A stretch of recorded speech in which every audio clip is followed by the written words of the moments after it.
Абдурахман Авторханов был талантливым писателем и оставил своему наследию мемуары, различные публикации, на основании которых можно делать правдивые выводы о его непростой жизни. Именно на них базируется самая правдивая биография. Абдурахман Авторханов родился в чеченском селе Лаханеври. Учился одновременно в двух школах – в русской и арабской. После окончания школы у него была возможность продолжать образование на месте только в мусульманской духовной семинарии – медресе, но он был исключен за чтение светской литературы. В 1923 году убежал из дома в город. По окончанию 7 класса Авторханов пошел учиться в областную партийную школу. После ее окончания поступил на рабфак – рабочий факультет. В 1920-30 годах там проходили подготовку в вузы молодые люди, не получившие своевременное среднее образование. Авторханов, не окончив рабочий факультет, вступил в коммунистическую партию Советского Союза. И это дало ему возможность по рекомендации чеченской партийной организации поступить в институт красной профессуры. Это была уникальная возможность для молодого, амбициозного чеченца. В университете он сблизился с кружком сторонников Бухарина, многие из которых тесно лично общались с лидерами правой оппозиции. В 1928 году он был переведен на второй курс подготовительного отделения КП, но бросил учебу, обосновав свое решение желанием получить техническое образование. Он вернулся на рабфак на родину, окончил его в 1929 году и попытался поступить в Грозненский нефтяной институт. Однако партийное руководство Чечни не дало ему продолжать образование и мобилизовало на партийную работу. Тот факт, что чеченец по происхождению попал в партию, феноменальное явление, не говоря о том, что его назначили сразу же вторым лицом тогдашней партийной иерархии Чечни, исполняющим обязанности заведующего организационным отделом чеченского обкома. Но в 1930 году назначивший его ответственный секретарь обкома Хасман был снят, и вместо него был назначен новый. Новый руководитель привел свою команду, а Авторханов вернулся в Москву на подготовительное отделение ЭКП. В конце 1930 года Авторханова откомандировали на Кавказ, где он работал заведующим отделом народного образования Чечни. В эти годы он организовал Чеченский национальный драматический театр и был назначен его директором. В 1932 году был назначен директором чеченского отделения партиздата при ЦК ВКП. Это примерно то самое время, когда начали выходить его первые книги.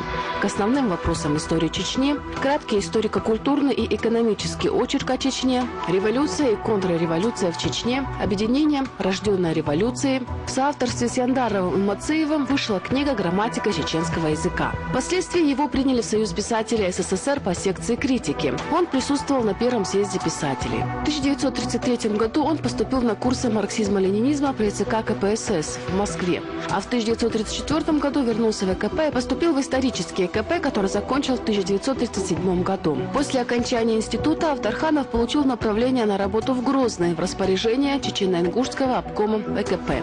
После возвращения на историческую родину Авторханова в его жизни начался этап нескончаемых преследований и изгнания. В ночь с 31 июля на 1 августа 1937 года в Чечне было арестовано 14 тысяч человек. Позже, 10 октября 1937 года, прямо на пленуме обкома партии были арестованы все, кроме первого секретаря обкома, руководители Чечено-Ингушетии. Вместе с ними был арестован и Авторханов, который только в тот день вернулся из Москвы и получил приглашение на пленум. Несмотря на то, что все они были арестованы вместе, обвинения арестованным предъявлялись разные. Авторханова обвиняли по различным пунктам статьи 58 РСФСР, а именно в измене Родине, участии в подготовке вооруженного восстания, в шпионаже, во вредительстве, ведении контрреволюционной антисоветской пропаганды, в участии в контрреволюционной организации. По первым 4 обвинениям высшая мера наказания был расстрел. 3 года велось следствие по его делу. На протяжении всего этого времени Авторханов подвергался пыткам физическим и психологическим. Например, имитации расстрела.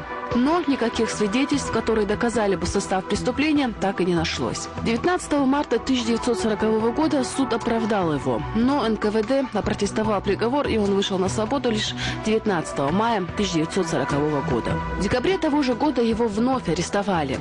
В конце концов, он был полностью оправдан Верховным судом РСФСР и вышел на свободу 22 апреля 1942 года. В результате всех испытаний, мучений и несправедливых обвинений Авторханов дал себе клятву бороться с советской властью всеми возможными способами. В январе 1941 года в Чечне началось народное антисоветское восстание под руководством Хасана Исраилова, друга детства Авторханова. К февралю 1942 года Исраилов, объединившись с руководителем другого восстания Майрбеком Шариповым, полностью контролировал всю Нагорную Чечено-Ингушетию. Восстание планировалось распространить на горные районы Грузии, Дагестана и других кавказских территорий. По личному поручению Берии Авторханов был направлен к Исраилову с задачей либо убедить его сдаться, либо лишить его жизни.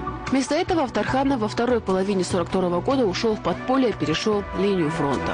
В январе 1943 года Авторханов переехал в Берлин, где был зачислен в штат, и его работа заключалась в том, что он готовил политические и исторические обзоры по Кавказу. Кроме того, он стал членом Северокавказского национального комитета, сотрудничая в отделе русской периодики в Германии. Вышел он из этого комитета в 1944 году. В этом же году Авторханов покинул Берлин и пробрался в американскую зону оккупации. Совместно с бандеровской организацией «Антибольшевистский блок народов» издавал журнал на русском языке «Набат», где под псевдонимом поместил серию статей. В 1948 году он прочел цикл лекций о Советском Союзе в военной академии, которая впоследствии стала называться Русским институтом армии США.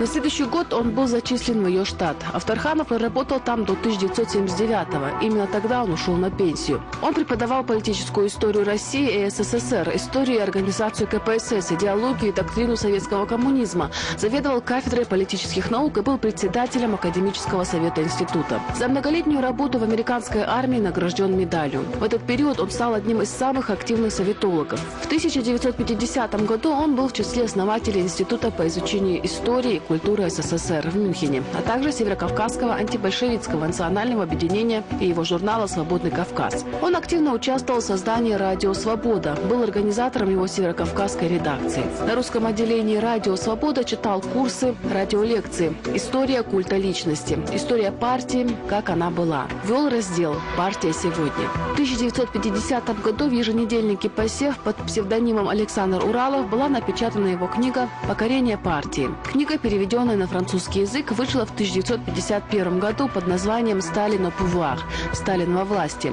Она стала бестселлером. Впоследствии книга была переведена на английский, итальянский и испанский языки. В 1959 году выходит первым изданием его наиболее популярная в СССР книга «Технология власти». В 1966 году на английском языке выходит его монография, а в 1973 книга «Происхождение партократии». В 1976 году опубликована книга «Загадка смерти Сталина. Заговор Берии». После выхода на пенсию Авторханов продолжал писать. Именно тогда в свет вышли его книги «Мемуары. Сила и бессилие Брежнева», от Андропова, Горбачева и так далее. Естественно, Авторханов, принявший участие в политических действиях мирового масштаба, проявлял особый интерес к событиям, происходящим на его родине в 90-х годах.